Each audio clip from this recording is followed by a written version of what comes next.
Check Nurpur, एक ऐसा गांव जहां सुबह की अजान दिलों को सुकून दे जाती थी। यहाँ की हवाएं भी पुरानी कहानियां अपने साथ लाती थीं।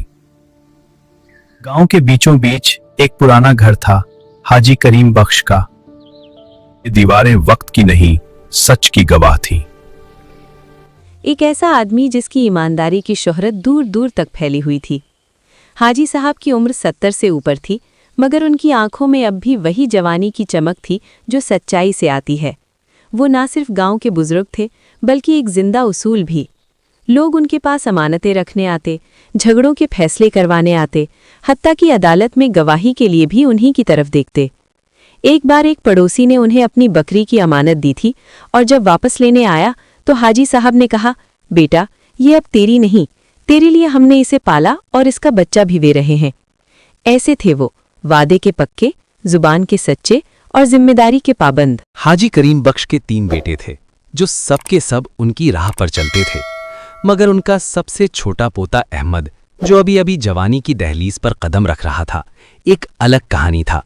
अहमद की आंखें चमकती थीं, चेहरा मासूम था, मगर दिल में चालाकी का खजाना छुपा था। वो बातों को टाल देता, छोटे मोटे झूठ बोलने में कोई हिचकिचाहट न करता और हर काम में शॉर्टकट ढूंढता। स्कूल में इम्तिहान में नकल करके नंबर लाता, घर में काम टालने के लिए बहाने घड़ता। हाजी साहब उसे देखकर अक्सर दिलगुफ्ता होते और तन्हाई में उसे बिठाकर समझाते, बेटा अहमद, आदतें कोई कपड़ा नहीं जो उतार कर रख दो, ये तो खून की रगों में उतर जाती हैं, फिर नस्लों के अपना रंग दिखाती रहती हैं। आज तुम जो आदत बना रहे हो, कल तुम्हारे बच्चे उसे फितरत समझकर जिएंगे।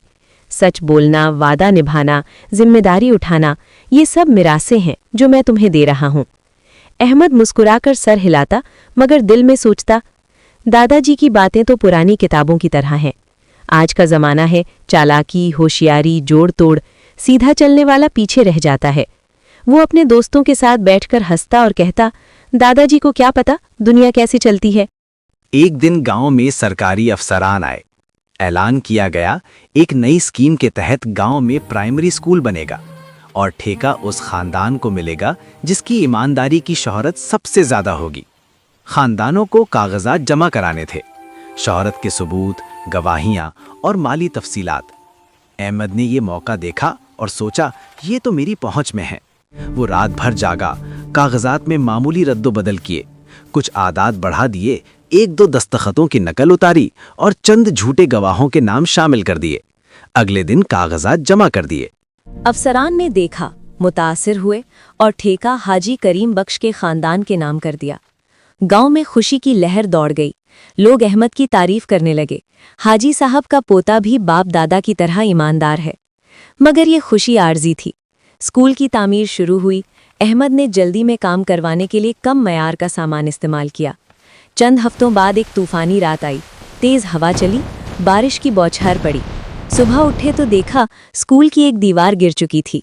मलबे तले एक छोटा बच्चा दबा था, जो खेलते हुए वहां से गुजर रहा था। बच्चा शदीद जख्मी था, उसकी टांग टूट गई थी। गांव में कोहराम मच गया। बच्चे के माँ बाप रोते बिलखते आए।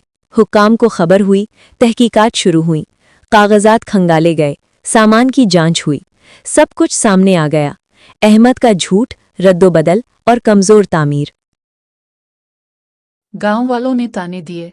हाजी करीम बख्श का खानदान भी अब झूठ का सहारा लेने लगा। ईमानदारी का नाम दागदार हो गया। खानदान के लोग सर झुकाकर चलते। अहमद घर के एक कोने में छुपा बैठा था, खौफ से कांप रहा था।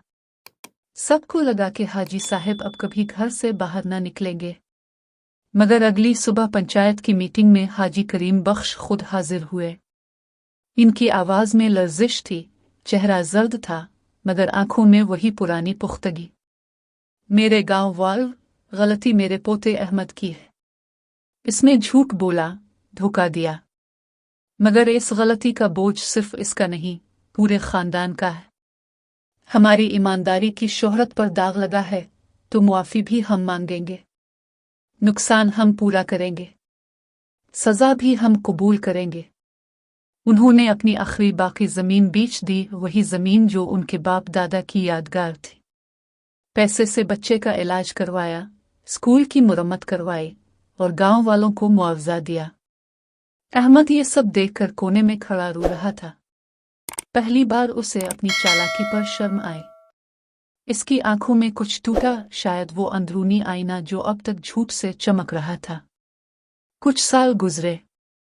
हाजी करीम बख्श की सेहत गिरती गई। एक दिन वो इस दुनिया से रुखसत हो गए। गांव में मातम छा गया। तदफीन के बाद वसीयत खोली गई। खानदान के लोग और गांव के बुजुर्ग जमा थे। कागज पर हाजी साहिब की लरसती तहरीर थी। मेरे प्यारे खानदान, मेरा नाम तो मिट्टी में मिल जाएगा, मगर मेरी आदतें जिंदा रहनी चाहिए। मैंने जिंदगी भर सच बोला, वादे निभाए, जिम्मेदारी उठाई। जो शख्स ये सब अपनाएगा, सच को सीने से लगाएगा, झूठ से दूर रहेगा, गलती पर मुआफी मांगेगा, वही मेरा हकीकी वारिस होगा। मेरा माल, मेरी जायदाद सब इसी को मिलेगी जो मेरे किरदार को जिंदा रखेगा। अहमद ने वो वसीयत कांपते हाथों से पढ़ी। इसकी आंखों में आंसू भर आए। उसने वसीयत को सीने से लगा लिया और इसी लम्हे से खुद को बदलने की ठान ली। पहले दिन इसने एक छोटा झूठ बोलने वाला था, मगर अब वो सच का पक्का बन गया। दोस्तों के साथ बैठकर झूठ की बातें सुनता तो उठकर चला जाता। 20 साल बीत गए। चक नूरपुर का गांव अब थोड़ा जदीद हो चुका था। स्कूल बढ़ गया था, सड़कें बनी थीं। मगर सबसे मोतबर नाम अब भी एक करीम बख्श का था। मगर अब वो हाजी करीम बख्श नहीं, अहमद करीम बख्श कहलाता था। लोग उसके पास अमानतें रखने आते, झगड़े सुलझाने आते। वो अब गांव का बुजुर्ग था, ईमानदारी की नई मिसाल। लोग अब कहते, आदतें नस्लों का पता देती है। दादा में थी, पोते में सो गई थी, मगर एक दिन जाग उठी, और एक बार जागने के बाद वो फिर कभी नहीं सोती। ये खानदान की हकीकी मीरास है। सबक: आदतें वक्ती नहीं होती, ये खानदान की पहचान और मीरास बुनती है। अच्छी आदतें चाहे कितनी देर से क्यों ना अपनाई जाएं, वो वापस आ सकती हैं और जिंदगी बदल सकती है। बच्चों के लिए सच और ईमानदारी शायद मुश्किल लगे, मगर ये असल कामयाबी की कुंजी है। बड़ों के लिए अब की आदतें आज अब की औलाद का कल लिखती हैं, उन्हें एहतियात से चुनें।